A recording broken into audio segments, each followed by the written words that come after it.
Hey guys, welcome back to the channel. You're with me Arun Sharma, and in today's video we're going to talk to you about IIFT and the keys to cracking the IIFT exam, which is normally held in the month of December.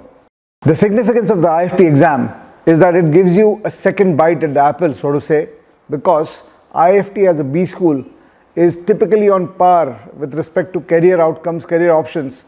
It's almost at par to what an IIM gives you and even a top IIM gives you. And not only is it at par now, it's been at par with the top IIMs and XLRI and the top B schools of the country for the last 20-25 years.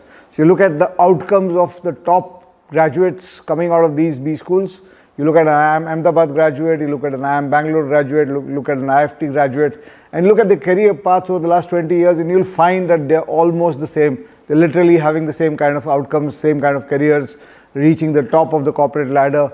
The only difference being at IIFT, you also get a chance to, because it's a foreign trade and international business certification and course, you actually have a much more international career than you get from a conventional MBA school. So IIFT is an exam that you should take, and my strong recommendation is that you should definitely fill it if you're going or if you're trying to make it big by going to one of the top B schools in this year. So what are the keys to cracking the IIFT? How do you crack the IIFT exam? What are the keys to cracking the IIFT exam? To understand that, we first need to understand the structure of the IIFT exam. So the structure of the exam is 300 marks spread across 4 sections, and the 4 sections are verbal ability and reading comprehension, very similar to the CAT, data and prediction, logical reasoning, name is the same as the CAT section of DILR, but the kind of questions and the quality is slightly different, and that's one of the keys to cracking the IIFT exam. I'll come to that strategy wise. Quantitative ability, quantitative aptitude, very similar to what the experience you'll have in the CAT, except that there'll be slightly easier questions, also more easier questions interspersed with difficult questions in this section, and we'll come to that a little bit later in the video. And the fourth part is general awareness, which is not part of a lot of exams, but IIFT it's one of the critical elements of the exam. So 300 mark paper spread across 2 hours, and a significant difference again further is that the number of questions, you have 90 questions over the aptitude sections, 35 questions on verbal ability, reading comprehension, 25 questions on quantitative aptitude, 30 questions on DILR, and 20 questions on general awareness. And what you need to understand is that there are 3 marks each for each of the first 3 sections. That means the 90 questions, 35 plus 25 plus 30, those 90 questions on the aptitude part have 3 marks each, adding up to 270 marks. And the 20 questions of general awareness are 1.5 marks each. So that gives you 30 marks. So that's how the 300 marks gets totaled in the IIFT exam.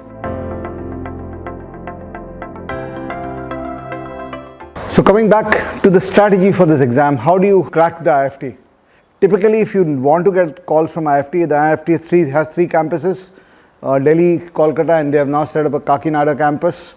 If you're looking of getting through the top campus of the IIFT, you typically need to score in the range of somewhere between 120 to 145 marks. If you're crossing 145 marks out of 300, you're more or less sorted, you're more or less organized.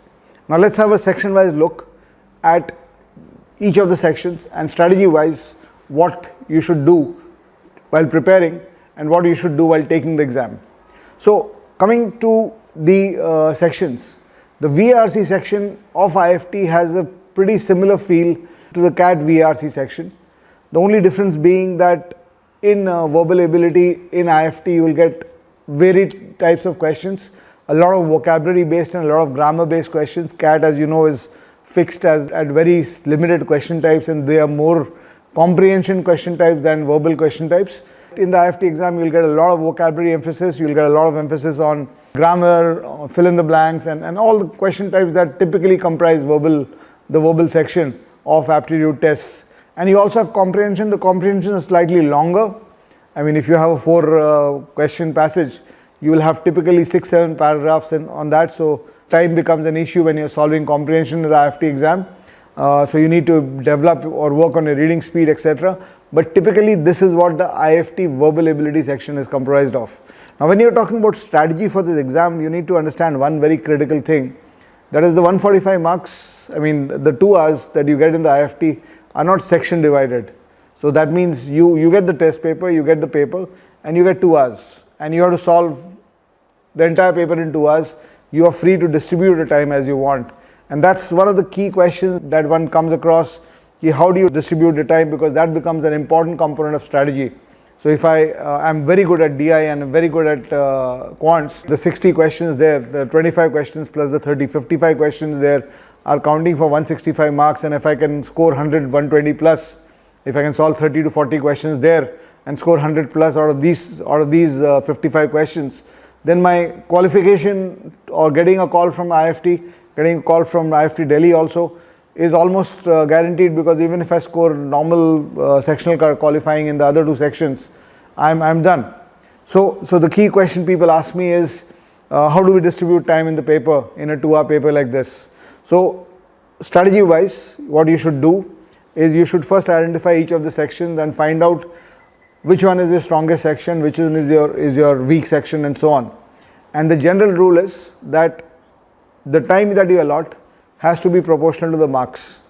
So if in 120 minutes you're playing for 300 marks, that means per minute you have to be solving 2.5 marks for you to have an even distribution, which basically means that if you're solving a 30-mark section of current affairs, general awareness, where the general awareness comes from typically every area, you really cannot pick up a list or a book in the last month or so and try to memorize things. It doesn't work that way. So general awareness preparation is more dependent on how well read you are and how generally aware you have been over the past few years and in general in your life.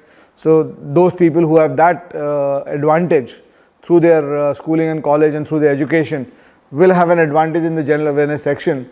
But of course, last minute preparation of general awareness could mean looking at lists like books and authors, companies, headquarters, brands, CEOs, countries, prime ministers, geographical information, international trade information, I mean the euro, the dollar strengthening, etc. All these kind of things, the G20, etc. These kind of questions you will get, you can expect to get in the general awareness section. So you can do a short memorization or reading through of current affairs lists or general awareness lists like that, but really you really cannot really come across or remember things from traditional GK.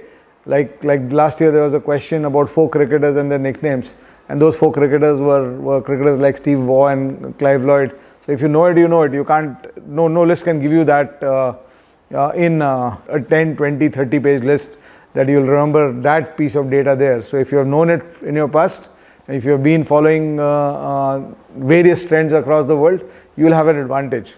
So my advice is do a little bit of work on this, but don't sweat too much. Jitna aata hai exam mein utna kar lo. And typically, normally as I said, 30 marks ke liye you should be spending 12 minutes.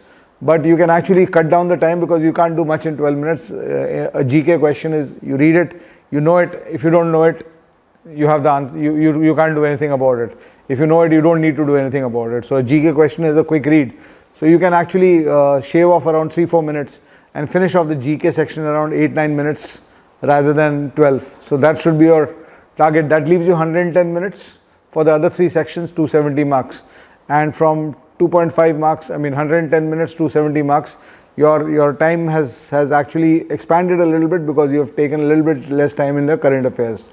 So the remaining logic is 110 minutes, 270 marks, you have approximately 2.45 marks per minute. So if you are doing verbal ability, 35 questions, 105 marks, divide by 2.5 will be around 40 minutes, 42 minutes for verbal ability. Likewise, or you can, what you can do is you can split 90 questions, everything is 3 marks there. So 35 questions in verbal, 25 questions in quants, 30 questions in DILR, so 90 questions there, 110 minutes. So you broadly split every 30 questions in around 36-37 minutes. So if you've got verbal ability as 35 questions, give around 42-43 minutes for that. You got quants 25 questions, give around 30 minutes, 30-31 minutes for that. and you got DILR for 30 minutes, give around 36-37 minutes for that. Coming back to the sections, the quant section, as I told you, is very similar to the CAT section, CAT quants.